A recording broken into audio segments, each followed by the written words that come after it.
Welcome to Storytime. Enjoy with me.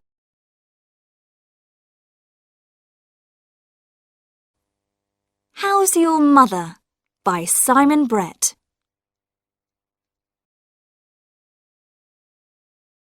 It was about a week after the fire.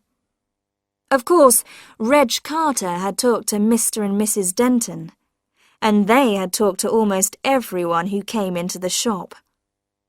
Sergeant Wallace, the village policeman, had heard a lot of strange stories about Humphrey Partridge, so now he had decided to go and talk to him himself.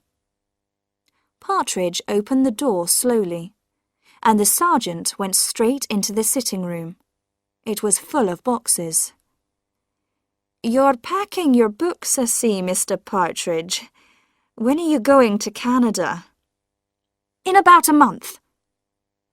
"And you're going to buy a house there, I hear." "Yes." "You're going alone. Your mother's not with you now." "No, she died." "Yes, that's what I want to discuss. As you know, this is a small place, and most people take an interest in other people's business. I've been hearing some strange things about you. People are saying you killed your mother to get her money." "That's stupid. It's not true." "Perhaps.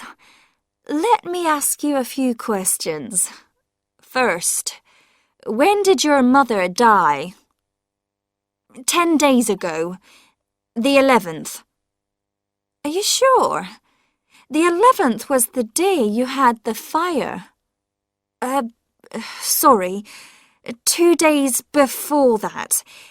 It was such a shock." "Of course. And so the funeral was on the 10th? "Sometime about then, yes." "It's strange that none of the local funeral directors know anything about it." I use someone from town." "I see. And was it a doctor from town who signed the document saying that she was dead?" Yes."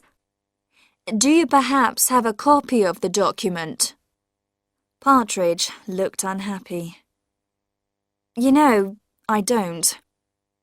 "I'm afraid," the sergeant said, that suggests there may be something unusual about your mother's death. Now, if a crime has taken place—" "No crime has taken place!" Partridge cried. "I haven't got a mother. I never saw my mother. She left me when I was 6 months old, and I grew up in a children's home." "Then who was living upstairs?" "Nobody. I live alone. I always have lived alone. I hate people. People are always asking you questions. They want to come into your house, take you out for drinks. I can't stand it. I just want to be alone." Sergeant Wallace tried to stop him, but now Partridge couldn't stop. "But people don't allow you to be alone. You have to have a reason. So, I invented my mother. I couldn't do things. I couldn't see people because I had to get back to my mother. I even began to believe in her and talk to her. She never asked questions. She just loved me and was kind and beautiful. Now you've all killed her." Sergeant Wallace took a moment to organise this new information. "So, you're telling me there never was any mother. You didn't kill her because she wasn't here. And how do you explain that you suddenly have enough money to go to Canada and buy property? I won a competition.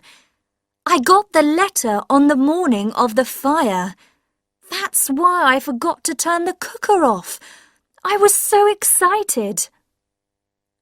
I see. Sergeant Wallace got up and moved across to the window. You've been digging the garden, I notice. Yes, I put those roses in. You plant roses when you're going away? A few days later, there was exciting news in the village. Partridge had been put in prison, and the police had dug up his garden and taken up part of the floor in his house, but they hadn't found a body. Then the news came that he had been freed. It seemed that his strange story to Sergeant Wallace was true. There had been no one else living in the house. He had won a large amount of money.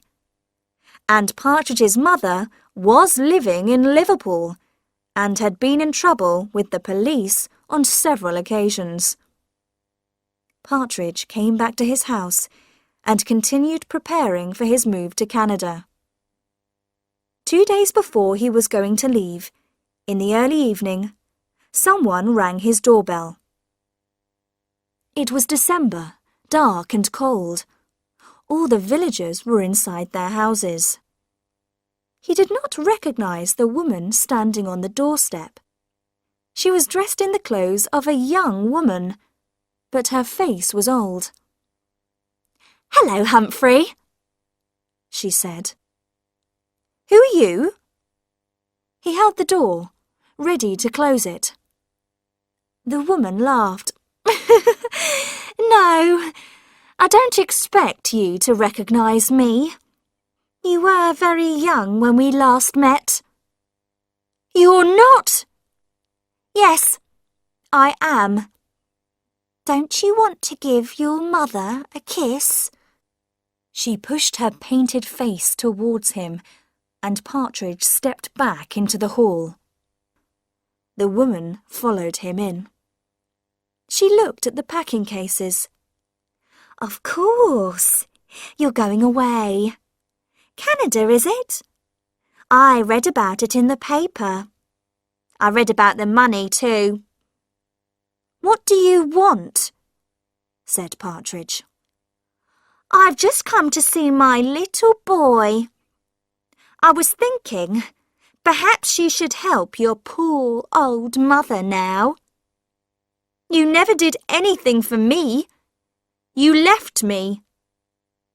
That was a long time ago. Now I want you to look after me in my old age. Why don't you take your old mother to Canada with you?" "But you aren't my mother," he spoke quietly. "Oh, yes, I am, Humphrey. My mother is beautiful and kind. She is nothing like you. You are not my mother." His hands were on her shoulders, shaking her. "I'm your mother, Humphrey." She was laughing at him.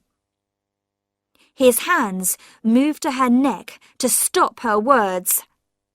They became tighter and tighter as he shook her. He opened his hands, and the woman's body fell to the floor. Her mouth opened, and her false teeth dropped out. Next morning, Humphrey Partridge went to the police station to see Sergeant Wallace. "Good morning, Mr. Partridge. What can I do for you?" "Sergeant, about my mother. I just wanted to tell you that I did kill her." "Oh, yes. And then you buried her in the garden? Yes, I did. Fine. I'm telling you, I murdered someone, Partridge said. Listen, Mr. Partridge, said the sergeant. I'm very sorry about what happened, and you can have a little joke if you like, but now I have other things to do, so... You mean I can just go? Do, please. To Canada? Anywhere you like. All right then, I'll go. He left the police station. Outside, Humphrey Partridge took a deep breath of air and smiled. Right, Mother. We're going to Canada, he said. The end.